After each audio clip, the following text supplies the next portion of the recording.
I'm Amelia Stark, and I'm in 11th grade. I'm a junior at Capo Valley High School in Mission Viejo.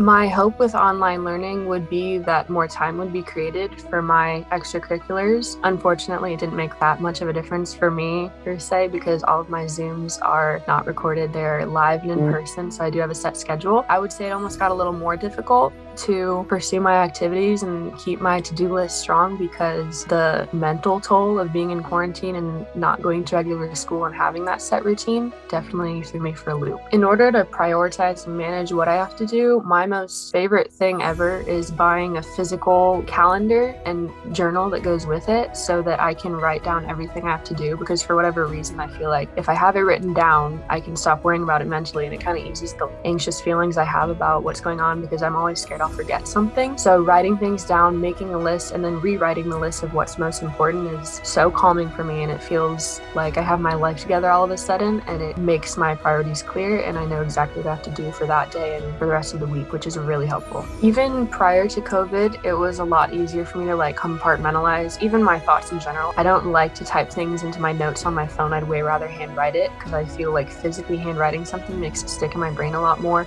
or just kind of releases it from my brain, depending on what it is. So it is a tactic I've used, I think, my whole life. Even when I was little, if I ever was stressed out, I'd just start writing lists on paper, and it was weirdly calming. So I've stuck with that the whole way through, even in the pandemic.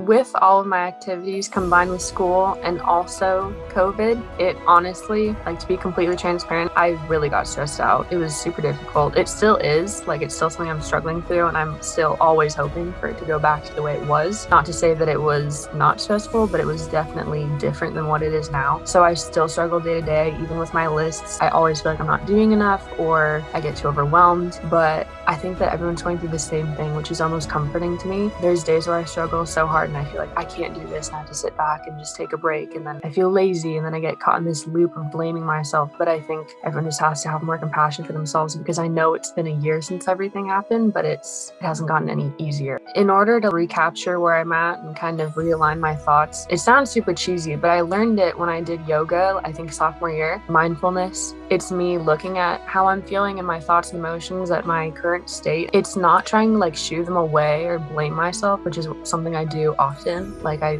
think a lot of people do that, especially right now, is blame themselves.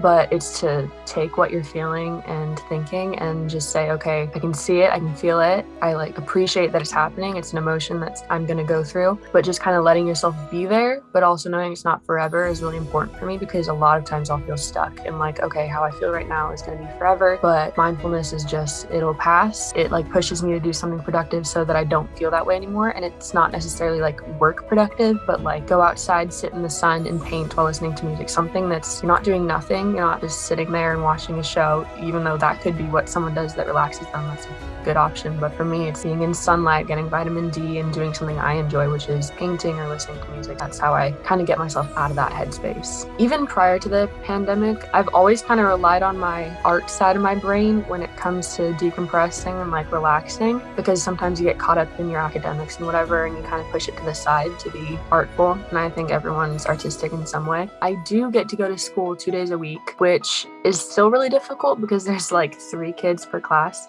which is not ideal, and it's a little depressing sometimes. But I really love being with my teachers in person. I think it's beneficial to everyone involved. I do get to go to church in person and church events, which has been really nice for me because a lot of my main community is there. I do feel a little extra pressure. I'm what they call a first-generation student. Since my parents didn't get to have that experience, it puts extra pressure, I think, because my parents are so supportive of wanting me to go to college, that sometimes it adds too much to me, where I feel like it's too much pressure. It's something you just kind of deal with and you keep open communication about.